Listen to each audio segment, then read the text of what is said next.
Oh my god, there's too many options. How am I meant to keep track of everything everyone can do? I can't handle all of this. It's just too much. I'm overwhelmed. It's time, ladies and gentlemen, to talk about the mental stack. Hello, ladies and gentlemen, and welcome to Guilty Gear. Today, we're going to be talking about a very important concept. Thank you, Kai, for joining us, as we're going to discuss the mental stack. The mental stack is just a framework. It's just how to think about the fighting game and break it down into as simple options as possible, because we're in neutral right now. You know, we're standing quite distant from each other, and I can do anything. I can press any button I like and do all kinds of different cool things with Kai. Oh boy, oh yeah, look at this. All these buttons I can press that are just, you have to account for every single option I have. The answer is no, actually, you really don't, because what realistically can he do to me from this range? Well, he can stun Dipper that kind of comes in and will catch eventually. If he gets a bit closer, it's a bit more dangerous. Foudre Arc doesn't actually hit me, so he has to move closer, so he has to run in. He can run in low, he can run in middle. He can't really run in dust me, that's a bit slow. I can react to that. He can jump in and come into me like this, right? He can come at me with an overhead by dashing at me and trying to hit me with that. But that's a bit slow, that's a bit reactable. So, in this situation, I don't actually have to react to that much. I can just block low, and he can't do anything to me. Anything he can do to me, I can react to. This is the mental stack. This is basically reducing the amount of options available on the screen until you've reduced them to the point where you have maybe 2 or 3 different things you're looking for in particular. And some of them you might be focusing on more than others. Because realistically speaking, what can Kai do, even from this distance? Well, I'm going to set him up, and let's talk about some of his options and how to deal with them in terms of the mental stack. So I've set Kai up with 5 different things he can do at medium range. I'm just going to block low. That's a bit slow, so I can stand up and catch it and even get myself up for the punish on it. If I block low, that's not going to be a threat. Saw it coming. Half the time I'm looking at the camera, by the way. I'm not even really looking at the screen. That's slow. I can catch it coming in. Are you noticing a pattern here, by the way? Are you noticing the setup here? Right? As long as I block low, everything else that he does where he has to jump in or come in overhead or even just comes in slightly tricky, I can react to it. And I can react to it to the point where I can even start thinking about challenging it. Now, there's a reason why I put the other option in there. You might have noticed that the heavy fireball's in there, so there's the light fireball. Give me a heavy fireball. Help me out here, Kai. Because, well, I should also perhaps be looking for that. Now, I messed that up, sure, but the idea is still there.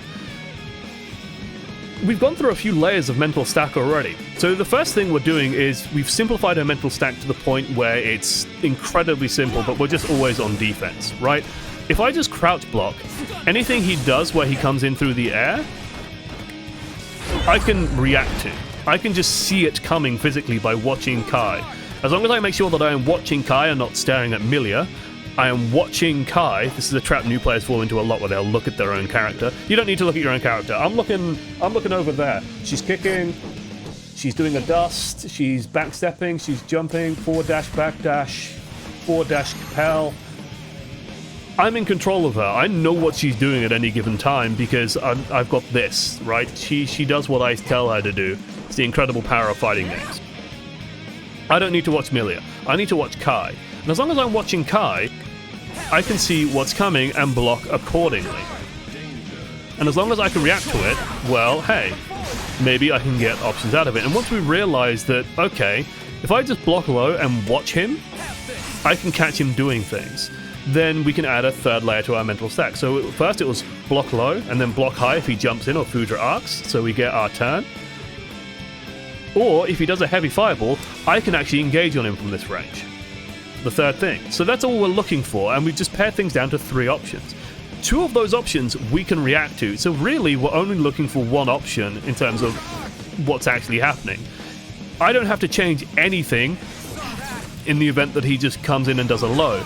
I only have to change my behavior once he jumps in. The moment I realize he's doing a fireball, I can jump out of the way of it, and that works for both fireballs, by the way, that I can jump both of those. Or if I see him doing a heavy fireball, I can just punish it straight away. Now it's just on me, not blocking low. This is why we have to block low, because if we don't, then he has time to react to us. I'm sure, yeah, my punish was off, but you get the idea, right? This is all the mental stack is. It's just reducing options down to their simplest point. Some characters are designed, though, to overload your mental stack. So let's take a look at one of those. Can you guess who's coming? There he is. I'm actually going to play him for a hot second because there's some stuff we need to talk about before we go into the demo. Chip and Milia are both characters that are designed to overload your mental stack. There's just too much going on sometimes that you will just be unable to react to it. Chip in particular is very good at doing this. Chip has, you know, a very simple pressure string just like anybody else. Can we have you blocking? Thank you, Milia. Whoops, I said crouching, not blocking. There we go. Thank you, Milia. But. Right, and he can do all kinds of different things. But where it gets really nasty is his specials. Chip, when he runs up to you, is going to do one of 4 different things, sometimes even 5. He will run up to you and he can Alpha Blade. He's going to run up to you and he will do his Wreckers. His Wreckers can do an overhead. He's going to run up to you and he's going to do this clone jutsu.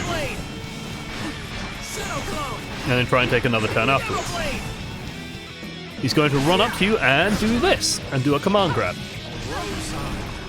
Oh god. Oh god, suddenly we've got a ton of options that we might need to react to some of them, and they're very quick. Well, let's start breaking it down. First things first, Alpha Blade is a cross. It hits the opposite side. So the moment you see him do this, you've got to try and block the opposite direction. So if he comes in, you've got to block this last hit opposite side. There is a bit of a delay before it hits, though, so you might think, okay, I can react to that. And if Chip just did or sure, that's very reactable. The issue is Chip is also doing this, Chip is also doing this. Suddenly, there's a lot to react to. How the hell do we break this down? Well, first things first, we need to understand each option. Big things, this, you can hit it on the way in if you're feeling spicy, but you try and hit something else on the way in, you might blow up. This, you can actually grab him as he's going for it. Even while he's disappeared, you can grab him.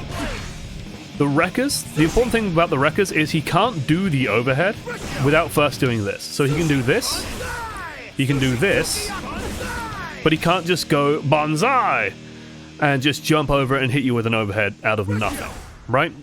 He has to either do the normal, or the mid into the overhead, or the mid into the low into the overhead. Chips also, it's also worth noticing, by the way, and worth noting that this is unsafe as hell for Chip. If you block this, you can punish it, and Chip does not want to take damage because he will die. Last but not least, this is a command grab. If we're off the floor even slightly, this will whiff. This might be difficult to punish though, but there's also a delay on the startup. There's that little animation where he sort of jumps up. So, oh boy, right? That's a lot to deal with. He has his side switches that he can do with the Alpha Blades. He can do, like, he can keep his turn going by doing this and just pressure onwards. He can, especially in the corner, this is very dangerous. He can just try and cash out into a command grab that does a lot of damage for a command grab. This is like one of the stronger grabs in the game. And then he can sort of do his Wreckers into an overhead or into the low. And what you'll often see Chips do, by the way, is they'll like delay this as much as possible as well to try and catch you challenging and pressing buttons. This is trying to overload your mental stack, but we might have some more fancy options available to us to actually deal with that. So I'm going to set Chip up. It'll take me a couple of minutes to set him up to do the low into high. So I'll have him do this. I'll have him do, more realistically, I'll have him do this. I'll have him do this out of a simple string, and I'll have him do Alpha Blade. And also have him do this, right? This is going to take me a little bit, but let me do that. There we go. I've set Chip up to do 5 different things. I'm going to block low because I know that he can't do an overhead. And what I'm going to do is just try and do it like a catch-all option.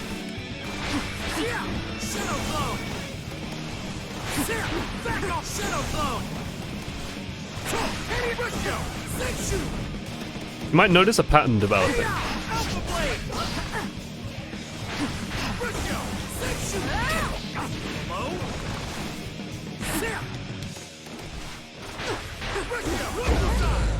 That was on me.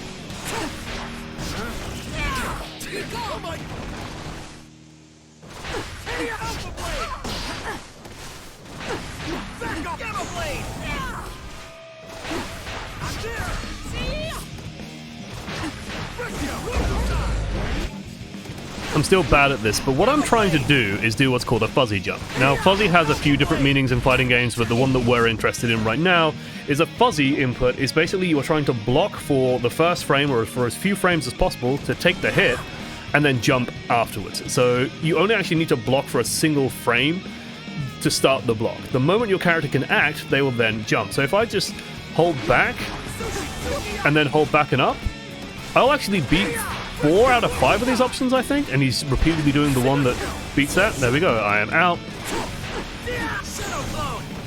I am out. I'm out. I'm out. And if he does throw, yeah, spoiler alert, I'm out. What I've done by knowing that I can do this fuzzy jump, and this is part of why knowledge and stuff is so important in fighting games, knowing that you have these options, is that beats 4 out of 5 options. I'm only now looking for one option, which is the Rokusai. The moment he starts that Rekka, I'm locked in. Now this takes practice, and the thing is, the low is very difficult to react to, so I have to respect the hell out of this option. But the moment I suspect that he can't go into that, I am going to get the hell out of dodge. The Alpha Blade comes out quickly enough to catch me more often than not. There's the Bonsai. Bonsai! So all I'm doing is blocking low, and then waiting for something that I can kind of react to, that I can jump out. It's also worth mentioning if he staggers... Also, let me try, like, fuzzy throw. I'm going to work against that option. I'm going to work against that option. Oop, that's got him now comboing me. Not going to beat that option. Right, fuzzy throw just isn't going to work. Fuzzy throw is the same idea. You block for a frame, and then you try and grab the moment you can. Basically, if there's a gap, you'll try and grab it. Does beat Alpha Blade. If they love doing Alpha Blade, it's an option. But basically, what I've done is I've pared this down to 2 outcomes. Either he goes in for the low, and I have to just keep holding that and keep blocking that, or he does something else, and I try and jump out of it. Now, it's up to him to overload the mental stack further. The bot is just going through close slash, fast slash. Sometimes, I think I have one of them set close slash, fast slash, heavy into a sequence. The others are just close slash, fast slash.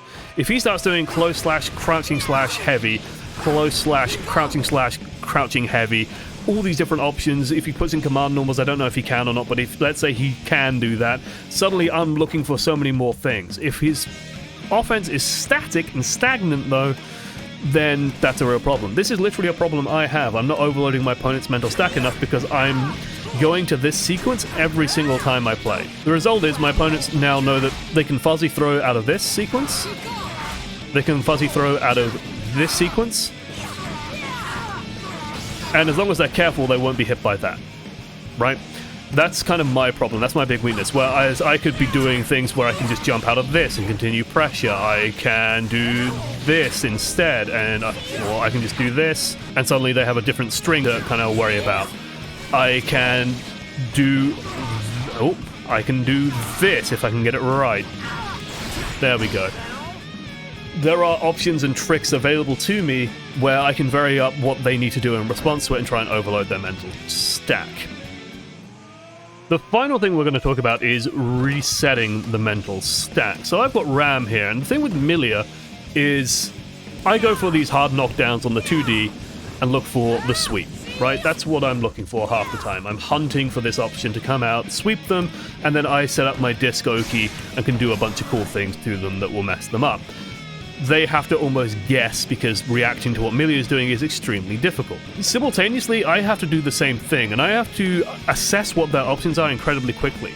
So let's say I'm doing a normal engage on a ramp, but during this moment, I need to already know what my option is coming out of the sequence. I need to have in my head, okay, I'm going to do my side switch and hit her on the opposite side, or I'm going to land and hit her with a low, or I'm going to hit it in the air and try and do the double overhead to try and catch her. She's jumping out of it because like I have a set to jump out of pressure or whatever.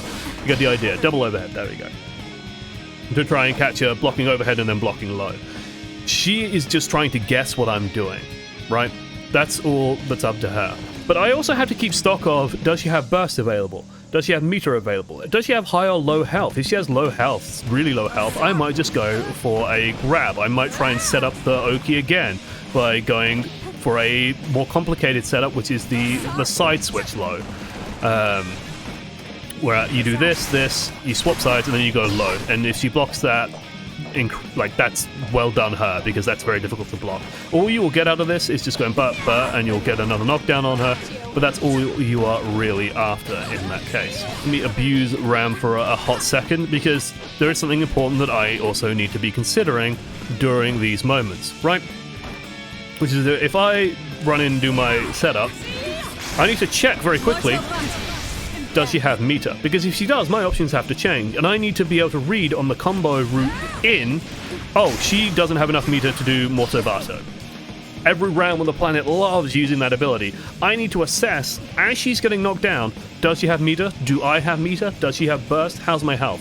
This is why it's important to get your combos down very, very smoothly and very, very cleanly, because the moment you do, you'll find you have more time to basically, during these combo routes, look at the screen, look at the meters, look at what's available in terms of resources to you and your opponent, and make judgment calls that you can make later based on that. You're effectively reducing your offensive mental stack by not having to process your combo route and not having to process what you're doing during your combo. This is why people say like getting combos in your hands or in your blood is super important, because yeah, what it means is you just have more time to think about other way more important things than, oh my god, I've got to press this button at this point. And it's also why I recommend having simple combos if you're a new player. You don't want to be thinking about your ultra advanced mega combo with a super tight frame link and panicking about that when you could be looking if they have burst or looking if they have meter to reversal you on wake up. Very important to sort of try and keep that mental stack as clear as possible for what matters. On the offense, do they have burst? Do they have meter for reversal? Do they have reversal options? Have they been wake up throwing a lot? Can you bait that somehow? Can you bait out some other options? All these kind of things should be in your mental stack on offense, and then on defense, what can they realistically do to me? Can Ram hit me from this distance? She can throw a sword, but I can react to that. I can jump over it, or I can just block it, and then she's at a negative. Otherwise, she can't really do much to me. Ram in general is a great character for mental stack, because even at this distance, what can she do to me? Well, she can hit me with this and blow me up and annihilate me, sure. She can't hit me with a low, though. Right? She can't actually get my legs. So I can just stand, block, and walk backwards out of her range, and suddenly I'll be fine. I don't have to think about her coming in and hitting me with a low, because she has to run in to do that, and I can perhaps react to that. She has to jump to get... She can jump in and do things, but I can react to her doing that as well. I've cleared my mental stack and eliminated... Oh, low isn't an option here, so I don't actually have to block low against Ram. She has to jump in to sort of get on me or this way, and sure, she can do this nonsense where she does like the backdash slash and stuff like that. But this is just delaying neutral, and sure, it's in her favor, and I just have to block it standing or just not jump at her if she's doing stuff like this. And that is mental stack. We've talked about sort of regarding people's options from full screen and what they can realistically do and how you can solve it. We've talked about characters that overwhelm your mental stack. We've talked about reassessing the mental stack in moments where you have some clarity, and we talked a little bit about mental stack on offense. It's a very important concept because it helps you structure how you're fighting and how you're thinking. It'll also help you spot out those moments where you're feeling very overwhelmed, where it feels like your opponent has 1,000,001 options and can kill you using anything. Looking at you, Eno. Turns out that sometimes you can probably find options that will cover a lot of their pressure. And when you do find those options, that's when you start getting the matchup knowledge, and that's when you start taking games that you'd otherwise be losing. this has been helpful in any way, feel free to drop a like. If you have any other advice you'd love to give about the mental stack, please feel free to do so in the comments. I'd love to hear it and love to see it. Otherwise, yeah, thank you for watching to the end, and I've been Josh's One Voice Amongst Many, and I'll see you on the next one. I should stop doing that noise. It's not good. I don't like it. Why am I doing that? It's dumb. It's daft. Let's stop doing that. Thank you. Bye.